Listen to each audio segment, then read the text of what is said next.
Bonjour, bienvenue à la brasserie de Blogy. Nous sommes situés à Blogy, point culminant des Hauts-Pays, province de Hainaut, donc nous brassons des bières belges et plus particulièrement des saisons, de type saison, parce que ici vous êtes dans la zone où sont nées les saisons, et les saisons, même si on fait des doubles et des triples, constituent notre ADN. La brasserie a été créée par mon épouse et moi-même en 88 pour rigoler. L'installation que vous voyez derrière nous ici a été réalisée il y a 5 ans. Mon fils ayant repris la brasserie depuis une dizaine d'années, on était trop court au point de vue production. Et on a eu l'opportunité d'acheter le terrain sur lequel elle est bâtie ici, qui est juste à côté de la petite brasserie d'origine. On a commencé par brasser il y a 35 ans maintenant la Monneuse, qui était toujours une, on ne disait pas triple à l'époque, mais c'est une 8. C'était 8 alcool volume %, pur malt, dans l'esprit des bières de l'époque, parce qu'à l'époque, on faisait des bières de 8 alcool volume %, et ça marchait bien en blonde ou en ambrée, et nous on avait décidé de faire une ambrée. A suivi la bière d'Arbiste, qui était une bière régionale, que les grands-mères, quand je dis bière, on doit mettre des guillemets, parce que les grands-mères qui brassaient ça chez elles, ne faisait pas d'ébullition. Donc l'appellation bière était toute relative. Elle faisait ça dans la fin du 19e siècle. Et ils avaient appelé ça d'Arbiste parce que, comme c'était à l'époque assez courant dans le borinage, il y avait beaucoup de prédicateurs qui essayaient de détourner les borins de l'alcoolisme. Ça, c'était tout à fait impossible. Il y avait notamment un peintre célèbre qui est venu dans la région, Van Gogh, mais il y avait aussi des disciples d'un pasteur anglais appelé John Darby, qui était ici dans la région pour essayer de détourner les borins de l'alcool. Les grands-mères brassaient leur petite bière à domicile. Elles disaient, mais va pas au cabaret, va pas boire des pintes, ça ne sert à rien. Moi, j'ai une petite bière ici. Sors, il dit, elle pas assez fort. Ça, c'est une bière pour les Darby, c'est une Darbiste. Et c'est comme ça que le nom d'Arbiste avait été accolé au nom de la bière.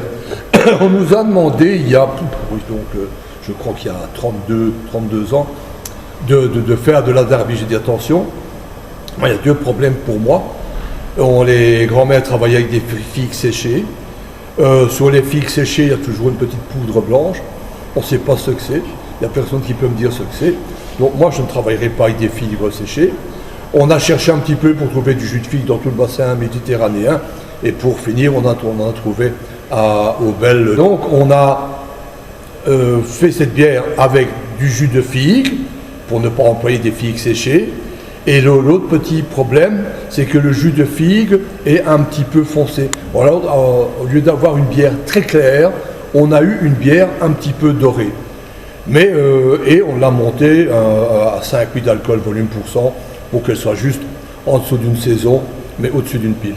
La deuxième bière que l'on ait brassée, c'est logique, c'est de faire une monneuse spéciale Noël. Qu'est-ce qu'on a fait? On a fait comme tout le monde. On a employé un malt en plus, un petit peu plus foncé. On a adouci le houblonnage et on a eu notre spéciale Noël qui est toujours produite avec le respect de la même recette. Et après, les saisons étaient déclinantes. Moi, je vais toujours un petit peu à contre-courant. Je me dis, je vais brasser une saison. Et je me souviens, à l'époque, Marc Rosier me dit, Pierre-Alex Scott, que tu vas brasser une saison. Elles sont en décrépitude. Moi, j'en brasse encore parce qu'on veut les maintenir. J'avais entendu la même chose de DJ Van der Haag à la brasserie de Silly. On en brasse toujours. Mais c'est vraiment plus le fer de lance. Je dis, nous, comme on brassait, on a brassé avec la petite brasserie, ça représentait 900 bouteilles de 75 centilitres. Je me dis, il y a toujours bien un club de foot qui marchera la moitié. Bon, sur une année à 365 jours, si j'en bois une par jour, je liquiderai l'autre partie du stock. J'ai pas eu à faire ça parce que bon, elle a pris. Et en plus, à l'époque, on avait commencé à travailler avec Daniel Shelton aux États-Unis. Et les saisons belges ont eu un renouveau grâce aux États-Unis qui se sont arrachés les saisons parce qu'ils trouvaient ça très bon. Ensuite, après la saison, là, on a eu on avait quand même assez de bière en stock. Et j'ai dit fort copain avec Sean Hill, qui Sean Hill est copain avec Daniel Shelton. Donc on est un triangle un petit peu de bons copains. Et Sean aimait l'idée de venir passer quelques jours en Belgique, ici à Blougy. Daniel Shelton nous téléphone tous les deux. Quand vous serez à Blougy, vous pourriez me faire quelque chose de spécial. Je dis oui, mais quelque chose. Ouais, il dit j'achète tout. On dit si tu achètes tout. Sean m'envoie un mail, il dit je voudrais travailler avec la base de la saison des poules. J'ai aucun problème. Il faudrait trouver un houblon américain parce qu'il faut un American touch. Et Sean me dit il y a un mois j'ai travaillé avec de l'Amarillo. Tu sais en avoir? Bon, ouais, j'ai entendu parler de l'Amarillo.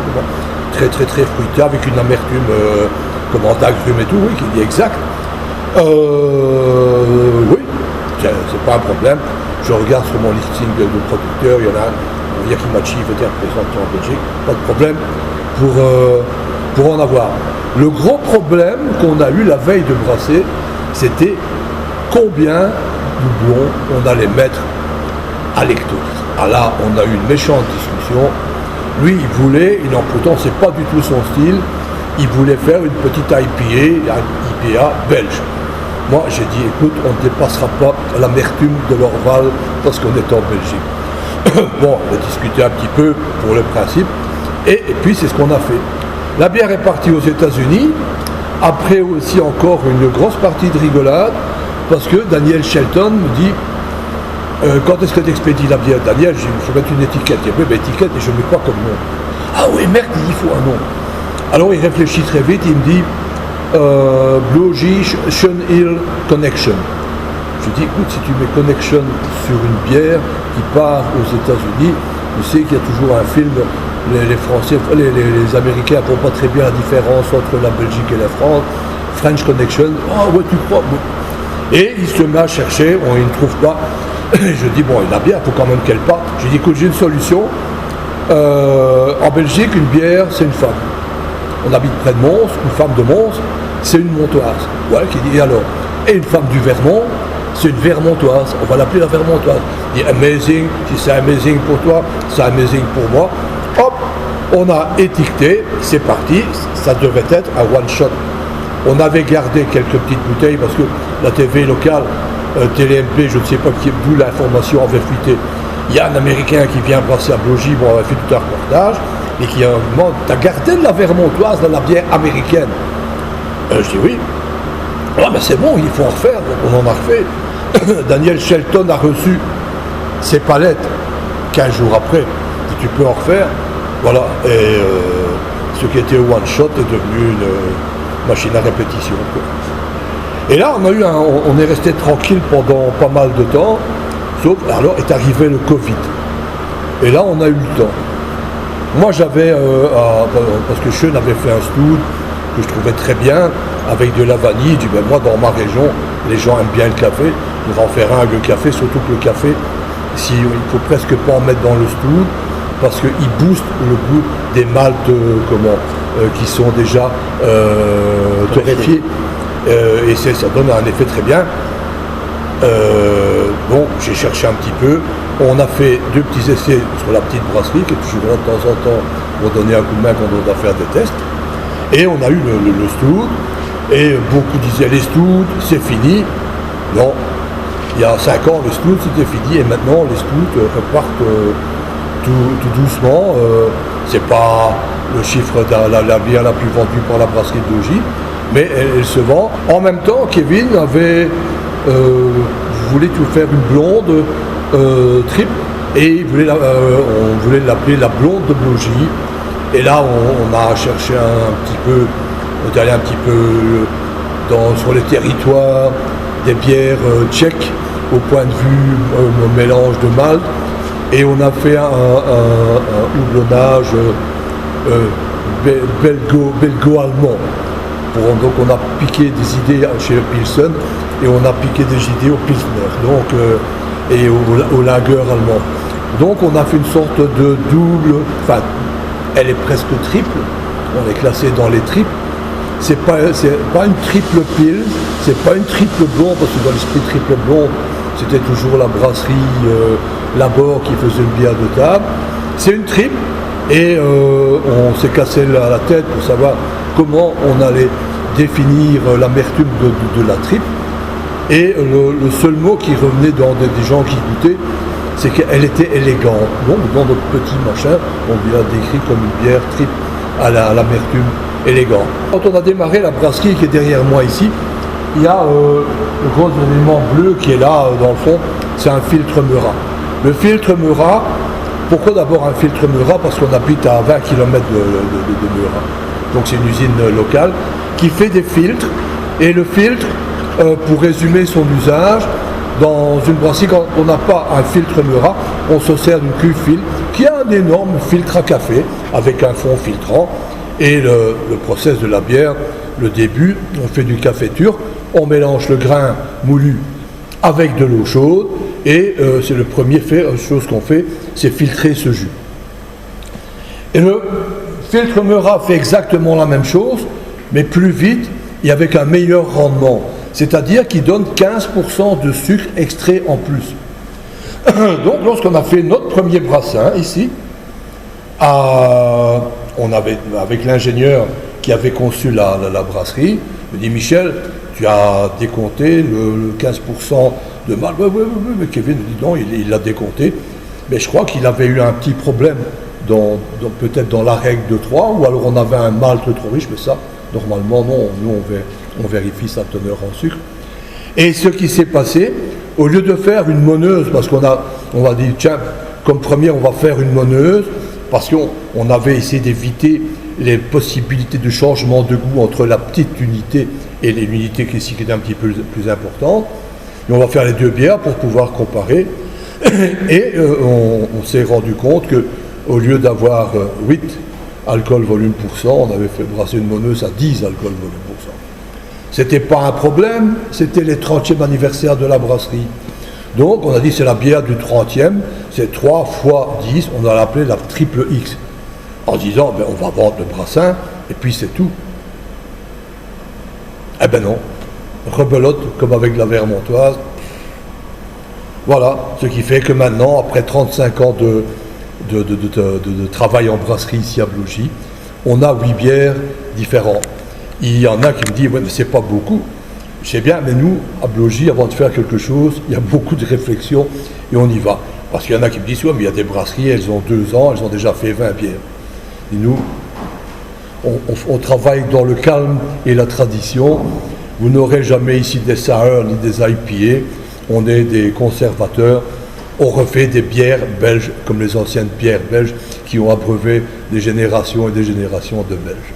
En plus de 35 ans, donc entre il y a 35 ans et maintenant, qu'est-ce qui a changé dans l'attente des clients et est-ce que ça influence du coup votre manière de travailler, leur retour? Ce que nos clients, je vais plutôt dire ce que les clients viennent chez nous. Pourquoi? Parce qu'on fait des bières classiques. Beaucoup de gens, ceux qui nous connaissent, ils commencent par nous, et puis ils font un tour, et puis avant de repartir, ils disent « Waouh, on va quand même en boire une bonne avant de retourner », parce qu'il y a encore, même dans les jeunes, ils ne sont pas tous, comme tout le monde le dit, les jeunes n'ont plus de goût, non plus ci, non plus là. Ils boivent des IPA, ils boivent des sour qui ne sont pas bonnes alors qu'on a des bonnes gueuses et qu'ils disent les gueuses, ça n'a rien à voir avec les sour. Il faut bien le savoir, c'est pas du tout le même combat. Et qu'on a des bières acides aussi en Belgique qui sont très bien faites. On ne les appelle pas des sour d'ailleurs. Et que bon, les jeunes boivent encore, retrouvent avec plaisir des bières classiques. On a fait un stout à la belge.